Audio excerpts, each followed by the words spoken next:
Salutare tuturor! Pe lângă rărirea rodului, tăierea în verde la măr este una dintre cele mai importante lucrări pe care trebuie să le facem în această perioadă.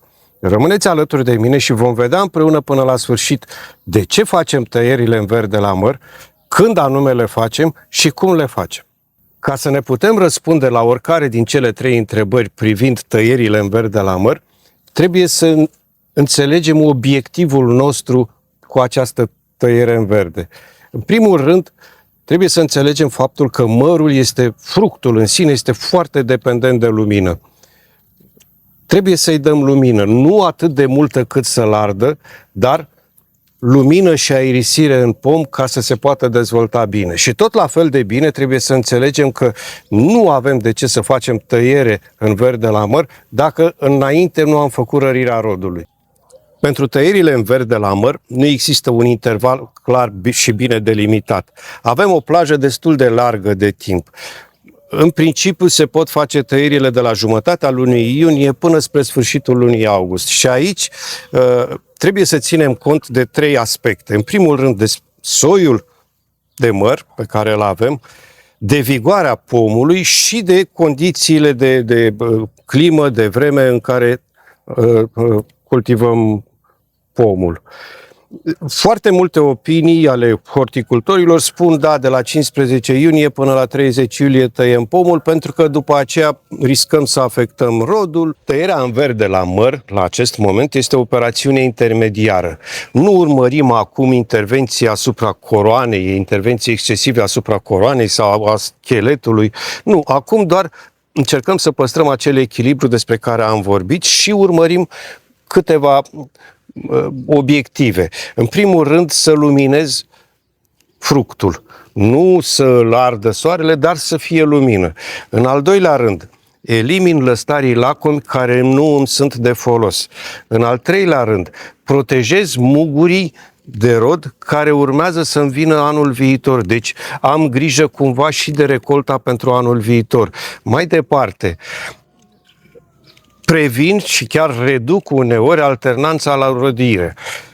Mărul, unii meri, unii pomi se încarcă un an de fructe, al doilea an nu mai fac fructe deloc.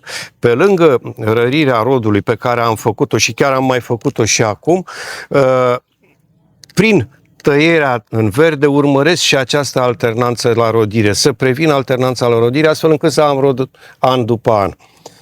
De asemenea, dacă mai este cazul, aici nu prea mai este cazul, merii au intrat deja puțin în pârgă, dacă mai este cazul, îmi ușurez tratamentele eliminând din masa foliară a mărului. Deci, haideți să vedem cum facem tăierea. Avem aici un măr din soiul Florina. Este un măr deosebit, un pom deosebit, face niște fructe extraordinar de gustoase. L-am păstrat cu picior jos, cu tulpină scurtă și am încercat din tăieri, pe cât posibil, să întăresc scheletul cât mai la orizontală. Cu cât scheletul pomului este mai la orizontală, rodul este mai bogat. El a dezvoltat către exterior o sumedenie de lăstari. Din acest motiv voi face o intervenție mai serioasă către lăstarii lacomi de pe șarpante către exterior și voi păstra, în mod deosebit, voi păstra tipul acesta de lăstari. După cum observați, este un lăstar scurt, încă nelignificat, moale, cu vârful moare, are cam 25-30 de centimetri. Asupra acestui tip de lăstar nu intervin. El este purtătorul de rod pentru anul viitor. Voi începe cu această șarpantă. Mi-am impus ca și regulă intervenția asupra lăstarilor lacomi să o fac din ce în ce mai accentuată, mergând către interiorul pomului, către ax. Cei orientați către exterior îi scurtez în funcție de cum am nevoie la structura, la formarea coroanei.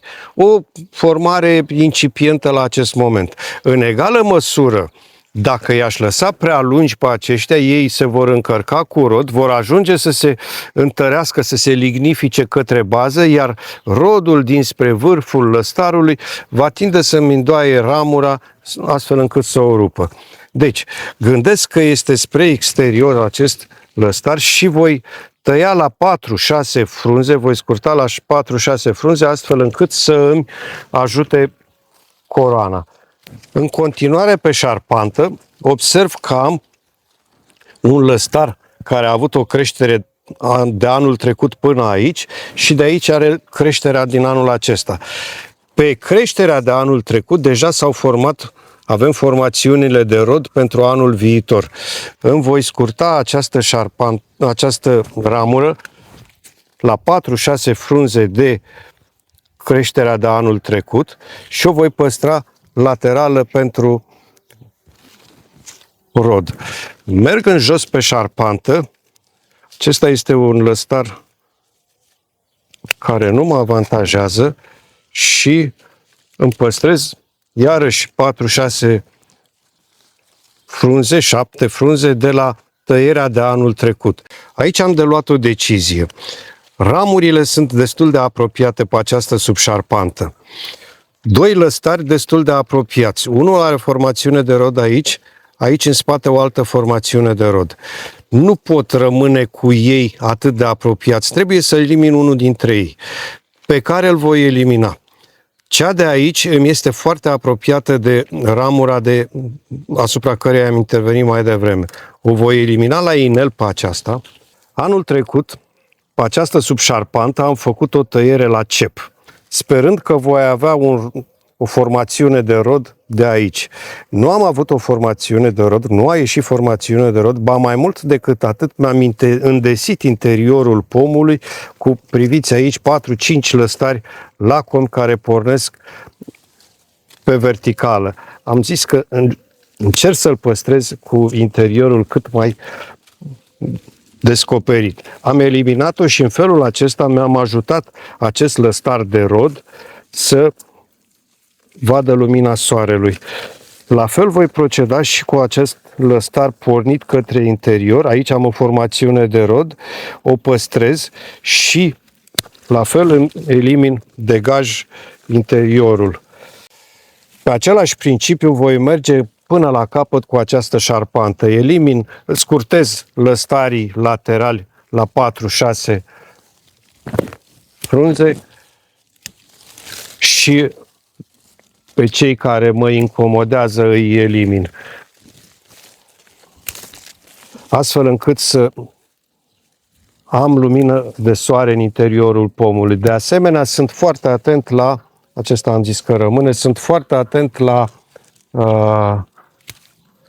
a păstra formațiunile de rod pentru anul viitor. Aici eliminăm de la ochi și aici păstrez o orientare bună pentru interior. Asta îmi pornește către interior, o elimin, deși are formațiune de rod pe ea, și aici îi dau o orientare exterioară. Cam așa arată o șarpantă tăiată în verde. Soarele mi intră în interior, cât de cât m-am ajutat de lăstarii lacomi porniți către exterior să îmi păstreze o formă a coroanei pe care am vrut-o eu. Dacă la lăstarii lacomi poziționați către exteriorul șarpantei m-am folosit de ei și am scurtat ca să mă ajut la coroană, la cei poziționați către interior, cât mai aproape de axul pomului, nu voi avea niciun fel de milă. Îi elimin de la ochi, astfel încât să nu am deloc aglomerat interiorul pomului.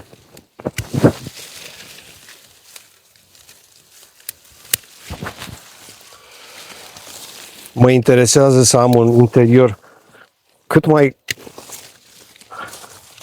plat, așa cum am pornit logica acestui pom, și cât mai aerisit. Lumina soarelui trebuie să intre în interiorul pomului, aerul trebuie să circule ca să nu am boli în pom.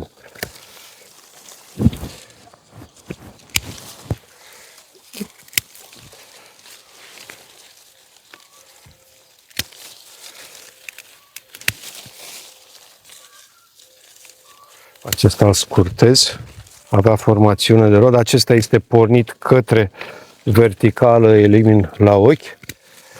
Aici, sper să se vadă bine, Am făcut o tăiere în cep acum 2 ani, până aici. Anul trecut am tăiat lăstarul lacom, iarăși în cep, sperând să îmi iasă de aici o formațiune de rod. Nu s-a întâmplat lucrul acesta, ba mai mult decât atât. Observați, am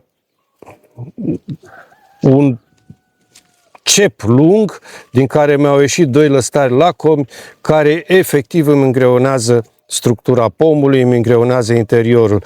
Voi elimina de la ochi. Și am deschis efectiv interiorul pomului. Mai am aici un lăstar și aici. Pe această șarpantă am formațiuni de rod laterale, un lăstar care n-a crescut pe verticală și nu am nevoie de el, și pe același principiu merg cu lăstarii porniți pe verticală și îi elimin.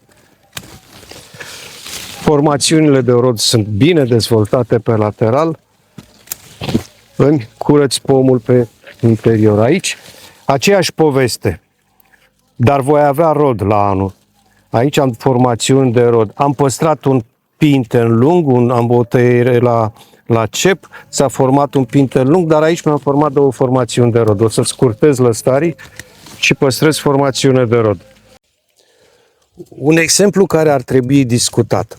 Aici este o subșarpantă, asupra căreia am intervenit destul de cu multă milă și am tăiat cam des anul trecut.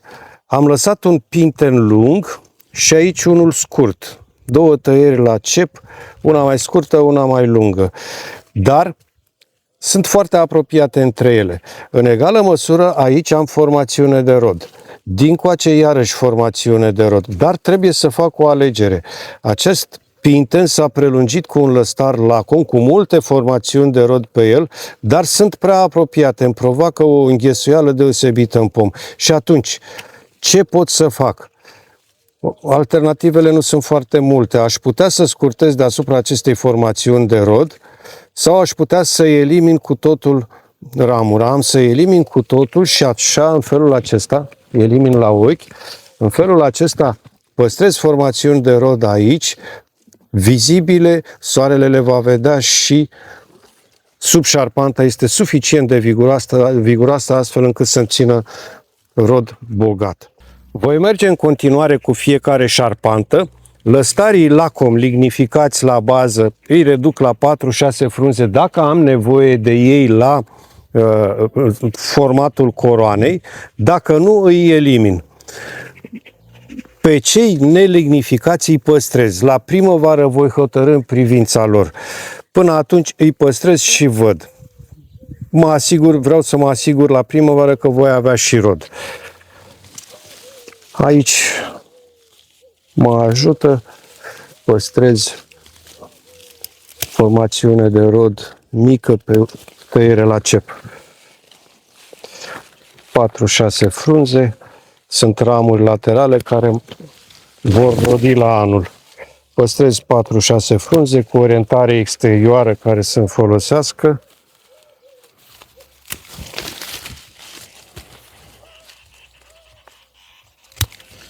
Și aici scurtez așa cum vine bine la coroană. Acesta o să reduc, am formațiuni de rod de aici.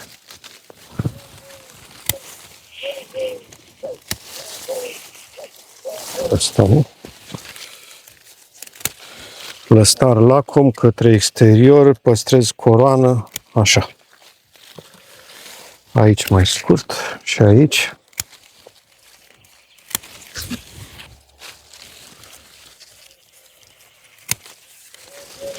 Aici avem lăstari interiori.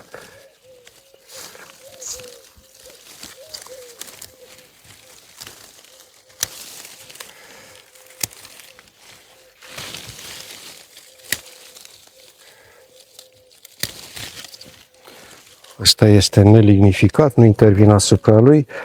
Aici îl duc tot mai către orizontală.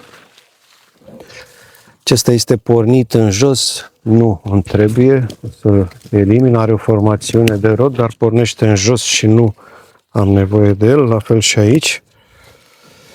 Și o să mă mut la cealaltă șarpantă. Acesta de aici îmi pornește către interior. L-am tăiat cu un cep mic. Scurtez 4-6 frunze. Aici îi dau o orientare cât de cât, cred că mai convenabil așa. Ăsta îmi pornește în interior, tăiem la ochi. Aici îl folosesc la coroană. Aș putea să mă duc în lung, dar îmi este teamă că îi dau o orientare prea verticală și nu am nevoie. Ăsta este pe interior.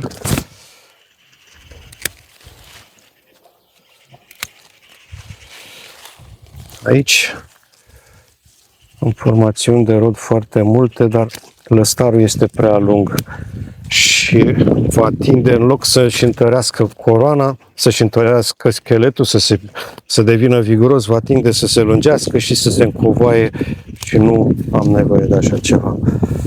Formațiuni de rod, păstrez 2 frunze de anul acesta ca să întăresc coroana, la fel și aici cu 2 frunze.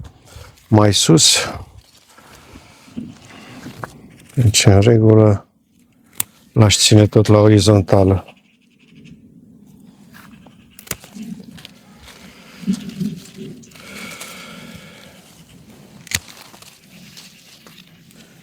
Aici avem formațiuni de rod foarte multe, vedeți în această zonă foarte multe formațiuni de rod. Până aici am avut tăierea de acum 2 ani, până aici anul trecut și de aici încolo lăstarul este creșterea anuală, creșterea de anul acesta. Voi lăsa efectiv 4 frunze și restul îl scurtez. Nu vreau lăstari lungi care să-mi atârne. La fel și aici.